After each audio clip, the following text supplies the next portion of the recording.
OK，Hello，大家好。今天这一集呢，我来跟大家聊一只最近我觉得还蛮好看的手表。那这一只呢，是大家口中常常叫的 Navigator Timer 的复刻款说真的，这个品牌Seiko 每年出这么多的表，有些声量超大，有些就是默默就过去了。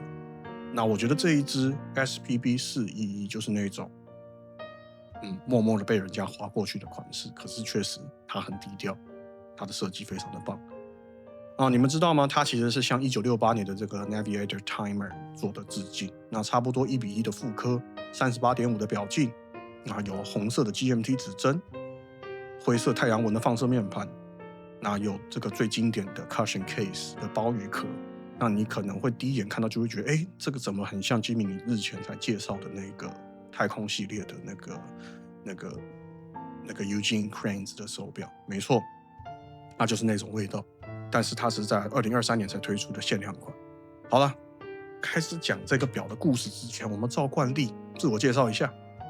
欢迎来到烂手人的频道，我是设计师吉米。那老朋友都知道，吉米就是一个爱表爱到不行的一个设计师。讲表的时候会忍不住碎碎念，有的时候讲到艺术，有的时候讲到建筑，什么都会设计，都会扯进来，然后一边自问自答。反正 anyway， 这就是频道的风格了。所以如果你们是新朋友的话，不要忘了马上帮我按赞、订阅、开启小铃铛，然后看到广告的话，记得帮我多看10秒钟，好不好？好吧，拜托了。那你们一个小小的动作，吉米跟小编会有很大的鼓励，我们会继续熬夜帮大家整理这些内容跟资料。谢谢大家了，吉米在这边跟大家感谢一鞠躬。OK，那我们来聊聊这支 SPB411的魅力。我们先来讲讲1968年，那个时候世界正在经历什么？冷战，美苏太空竞赛打得很火热，年轻人追求自由。Woodstock 音乐节的前一年，迷幻摇滚嬉皮文化正在冒头。而在设计界，包浩斯的风格、简约的精神影响着全球，同时未来主义、太空元素开始进入日常设计。那也算是建筑界有点像是粗犷主义在欧洲兴起的这种混凝土方块感的建筑，就是那个时代的一个代表。换句话说，有一种是有点在传统跟未来做冲撞的一个界限。那 Seiko 在这样的背景下面推出了这个 Navigator 的这个 Timer 是为什么呢？因为60年代航空旅行越来越普及，跨时区飞行也变成了生活的一部分。那 GMT 原本就是给飞行员和军方在做使用，但是到60年代也慢慢走进了一般日常旅人的生活之中。Seiko 当时已经在世界崭露了它的头角。东京奥运办过几年，日本正处于经济的高速成长期，他们需要一个能够代表日本工业设计进入国际化的一个作品，因此 Navigator 就变成了这样的一个产物。那它的特色当然就是 GMT 旋转外圈，让人随时掌握两地时间。而那个时候 Seiko 也已经有了世界时区的这个手表6217，但是表比较偏 formal 学术感一点点，那 Navigator Timer 则是更年轻更冒险。因此今天当我们戴上这个 SPB411 的时候，就可以想象自己回到了1968年，拿着护照，穿着宽领的西装或者是垫肩的西装，走在刚开启没有多久的成田机场，准备飞往旧金山。那一个瞬间，你手上看时间的方式就是一种全球化的象征。那说到这个设计，我真的必须要佩服 Seiko 的克制力。你知道 Seiko 常常在复刻会乱加一些东西，比如说Prospex 系列很大的那个 X 的 logo， 我相信很多人知道我在讲什么。他明明就做复刻，但是偏偏要加入一个这么现代的符号，我觉得看了就会让很多人很崩溃。但是这一支，我觉得干净利落，保有复古的那种美感。整个表壳是38.5的直径，那表耳到表耳是45.2，那厚度是12.6，数字听起来我觉得还蛮普通的，就是很正常、很舒服的一个配置。那整个4点钟的表冠贴手又不刮手、不对称的设计，却很有美感，很像现代建筑里面不对称的规则结构。表面看起来好像怪怪的，但实际上欣赏起来确实很和谐。银灰色的太阳纹面盘呢，在不同的光线下闪烁出微妙的这个层次，我觉得就跟 Eugene Cranes 那一只手表非常非常的像。再来就是很有代表性短短的这个 GMT 指针，小小的一抹颜色，却让整个表活了起来，看起来就像是在画布上面多了一笔红色的笔触，马上让整个表有了重点。那五链的这个链带呢，Seiko 这次做的我觉得很不错，因为之前大家都嫌 Seiko 在表带的这一块做的比较拉垮，但是这一次必须要说，这一次的5足链带啊，它的角度分明，佩戴性非常的舒适，而且整个的有棱有角啊，让它整个版本看起来就是我觉得是近3-4年来 Seiko 我觉得做的算非常不错的一个这个链带。那整个细节的还原呢，都整个面盘上面我们必须说几乎都跟原版一模一样，唯一少的就是那个 Navigator Timer 的字样，但是也好，就是说以现在这样的字数来说的话，不会破坏到面盘的干净度。我觉得这些元素整个搭在一起，就是很有68年的那个味道。你带着它，你不会觉得像在 cosplay， 反而是感觉这个表蛮现代的，蛮有味道的。OK， 我觉得这个表就是值得玩味。不过当然我就没有买这个表，只是我觉得这个表其实设计的很漂亮，我很想要跟大家做一个分享。对，那因为大家知道我日前已经买 Eugene Kranz， 我觉得这两个表相同的地方实在是有点多。OK， 那再来就是它用的机芯是 6R54， 那特色就是72小时重力储存，然后是 Color GMT。那 Color GMT 就是可以独立调整 GMT 针，那基本上就是跟 Flyer GMT 不一样，就是 Flyer GMT 是调整本地的时针，可以比较有效率的去切换。所以我会觉得专业玩家常常说 Color GMT 比较不专业，但是实际上我觉得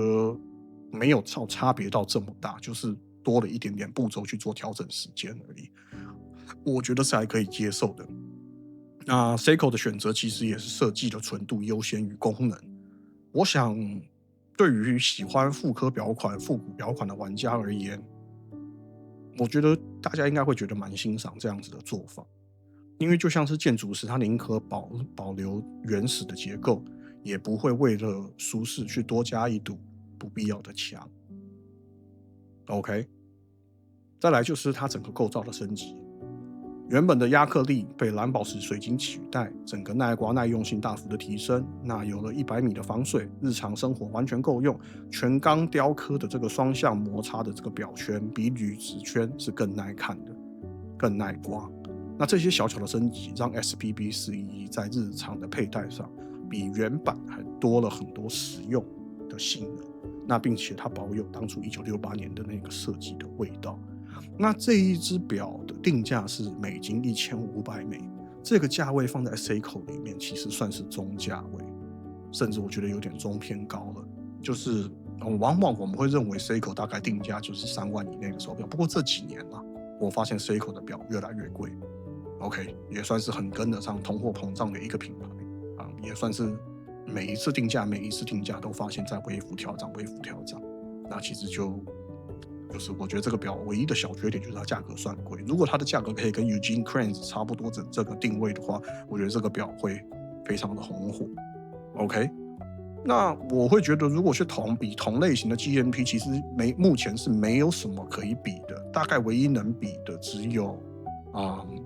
Tissot 的 PRX 的 GMT 跟美度的这个 Ocean Star GMT， 那美度大概在1300美金左右，但是它的设计上面我觉得就没有 SPB11 这么有味道。那 PRX 的 GMT 呢，则是年轻时尚，但是你要的复古灵魂在这边是没有的。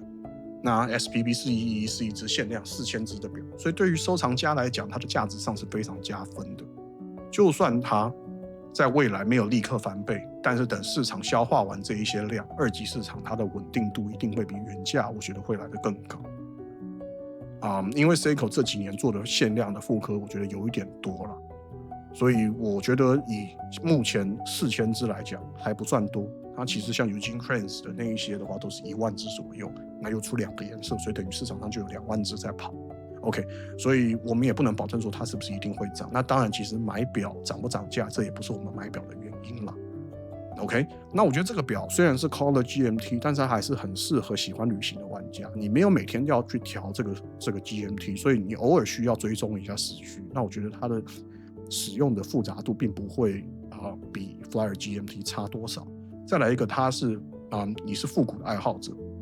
整个比例设计的细节都终于在呈现这个1968年的 Navigator 的这 timer， 所以你如果是 Seiko 的历史表迷的话，我觉得这只表必收。那再来日常佩戴，35.8尺寸很百搭，灰色面盘低调耐看 ，T 恤、衬衫都很自然。